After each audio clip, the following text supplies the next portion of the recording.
واش عمرك تخيلتي تفيق الصباح وتلقى الذهب اللي عندك في الماريو اولا اللي كنتي ناوي تشريه الثمن ديالو زاد ب70% في قل من عام؟ في المغرب وصلنا لواحد النقطة اللي كانت كتبان مستحيلة. الغرام قرب يضرب 1000 درهم. بزاف ديال الورشات سدات والتجار حاروا والزبون ما بقى عارف واش يشري دابا ولا يتسنى.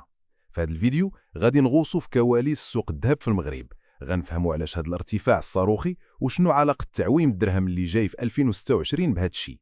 واش بصح الذهب غادي يوصل ل 5000 دولار عالميا؟ خليك معايا حتى الاخر حيت كاين معطيات غتسمعها لأول مرة. السلام عليكم ورحمة الله. أنا محمد أمين وهذه قناة ترند فلوس دايركت.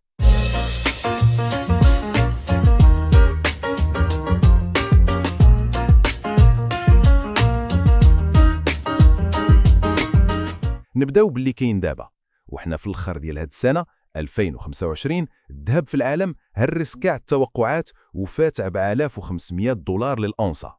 هاد الموجة ضربت المغرب ديريكت. المهنيين وعلى رأسهم إدريس الهزاز رئيس فيدرالية الصائغين كيأكدوا باللي التوقعات اللي كانت كتقول الذهب غيوصل لهذا الثمن راه تحققت بالحرف. في السوق المحلية ثمن وصل 990 درهم للغرام، يعني بقات ليه تكة ويقفل 1000 درهم للغرام الواحد.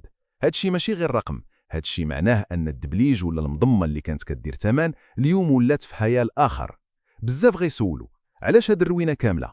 الجواب كاين في المشاكل اللي واقعة بين أمريكا وفنزويلا، وزيد عليها السياسة ديال البنك الفيدرالي الأمريكي.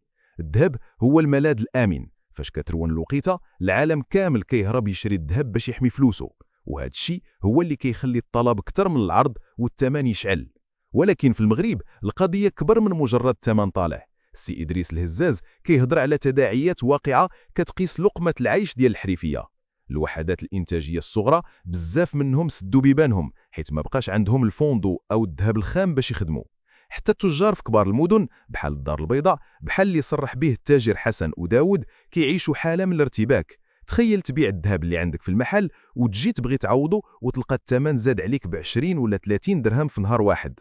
هادشي خلى السوق كتعيش حالة من الشلل التام. الزبون المغربي اليوم ولا خايف، كاين اللي كيقول نشري دابا قبل ما يغلى اكثر، وكاين اللي خايف يشري بالغالي ويطيح الثمن غدا ولا بعده ويخسر فلوسه.